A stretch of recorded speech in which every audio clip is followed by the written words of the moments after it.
Hi friends! Welcome back to my channel. In today's video, I'm going to show you how to find hidden apps on the Samsung Galaxy Z Fold 5.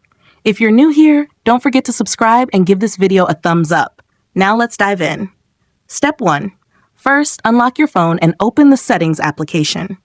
This is where you can find various customization options for your device, including display settings, security settings, and accessibility features.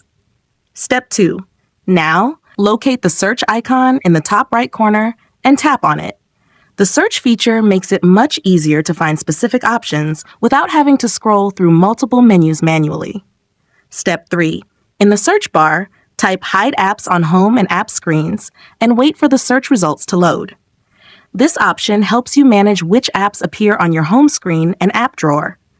Step 4. After performing the search, find Hide Apps on home and app screens and tap on it. Then, tap again to access the Hidden Apps menu. Step 5.